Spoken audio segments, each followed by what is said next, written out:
Shalom, kebenaran hari ini tanggal 21 Agustus 2024 bertema Hidup yang memancarkan kemuliaan Allah. Kita akan sangat menyesal ketika telah kehabisan waktu atau kesempatan, sebab kita tidak bisa merapel dalam waktu singkat untuk mencapai pertumbuhan rohani atau memiliki kedekatan atau keintiman dengan Allah. Seperti 5 gadis bodoh yang ketika mempelai datang, pelitanya padam karena tidak ada persediaan minyak. Mereka tidak punya cukup waktu untuk membeli cadangan minyak. Maka dunia kita itu mestinya hanya Tuhan. Sementara kita mengurus rumah tangga, bekerja, mencari nafkah, sekolah, bisnis, dengan 1001 kesibukan dan masalah, semua tetap terfokus kepada Tuhan. Adalah mengerikan kalau kita tidak mengalami perjumpaan dengan Tuhan. Padahal Tuhan berkenan menjadikan tubuh kita ini sebagai bait Allah, di mana kita bisa berdialog dengan Tuhan. Kalau seseorang memiliki percakapan atau dialog dengan Tuhan, tidak mungkin dia mengucapkan kata-kata yang tidak patut. Tidak mungkin dia melukai sesama. Tidak mungkin. Sulit baginya untuk berbuat dosa. Orang yang mengalami perjumpaan dengan Tuhan itu akan seperti Tuhan. Kekristenan yang sejati itu mengenakan hidup Yesus, sempurna seperti Bapa, memancarkan kemuliaan Allah. Kita jujur menyadari, kalau masih carut-marut, masih belum sempurna, ada hal-hal yang harus diubahkan dalam hidup kita. Kita menyadari bahwa kita belum sampai tingkat tidak bercacat, tidak bercela. Tetapi kita harus memiliki ambisi bagaimana hidup kita dapat memancarkan kemuliaan Allah dimanapun kita berada. Mewakili Tuhan Yesus, mewakili Bapa di sorga, dimanapun kita berada. Karena di situ kita menjadi saksi. Tidak boleh ada yang tidak menjadi saksi. Semua orang yang ditebus oleh darah Yesus adalah hamba Tuhan. Bukan hanya pendeta atau aktivis gereja. Dulu kita adalah hamba dosa. Sekarang kita menjadi hamba kebenaran. Artinya, menundukkan diri terhadap kebenaran, menjadi budak kebenaran.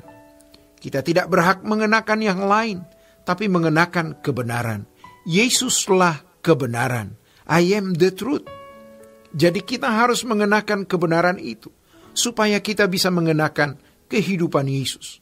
Kita harus jujur bahwa ternyata kita belum mengenakan kehidupan Yesus. Kalau di lingkungan sekolah teologi sudah menjadi semacam ukuran atau tatanan bahwa bisa bicara tentang Tuhan, itu cukup. Dan itu menyesatkan. Sebab kebenaran itu bukan untuk dipercakapkan saja, melainkan harus dikenakan.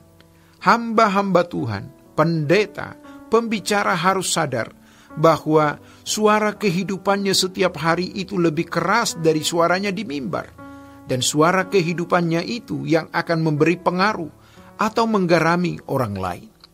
Dan jika seseorang benar-benar menggarami orang di dalam hidupnya setiap hari, maka di mimbar ucapannya berkuasa dan pasti mengubah. Walaupun tidak sempurna, tetapi harus berkuasa. Kita harus menjadi model anak-anak Allah yang akan memiliki kerajaan sorga, dimuliakan bersama Yesus. Maka kehidupan kita harus bisa menembus batas. Artinya, bisa hidup tidak seperti orang kebanyakan. Sehingga kita sudah bisa menghayati kemuliaan bersama Tuhan sejak kita di bumi ini. Dan kalau kita bisa menghayati hal ini, maka kita akan memiliki gairah yang tinggi untuk benar-benar hidup tidak bercacat, tidak bercela. Jika kita tidak serius berubah, kita pasti akan sangat menyesal. Dunia kuat sekali memengaruhi kita, terutama bagi yang tidak peduli dengan kekekalan.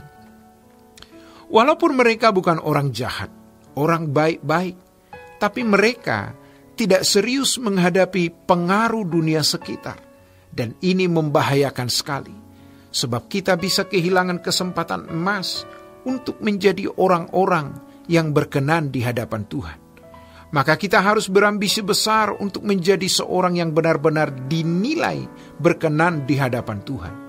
Bukan hanya perbuatan salah yang kita lakukan, yang kita mohonkan ampun, melainkan sikap hati dan batin kita tingkat kedewasaan kita yang belum memuaskan hati Allah, juga kita mintakan ampun supaya kita berubah. Supaya tindakan kita selalu presisi dengan pikiran dan perasaan Allah. Itu mulia, agung, dan berharga. Dari setiap kata yang kita ucapkan, setiap gerak pikiran dan perasaan, setiap perbuatan kita menyenangkan hati Allah, itu sudah luar biasa. Itu kekayaan yang tiada ternilai dan abadi. Dan kita harus teliti. Kalau ada salah, kita minta ampun. Tuhan akan pasti menolong. Bukan hanya menunjukkan kesalahan, melainkan juga akan menunjukkan potensi dosa yang masih ada di dalam diri kita, sehingga bersih. Jadi, sorga itu bukan hanya tempat bagi orang yang tidak berdosa, namun tempat orang yang tidak berpotensi berbuat dosa. Demikianlah kebenaran hari ini. Tuhan Yesus memberkati. Sola Gracia.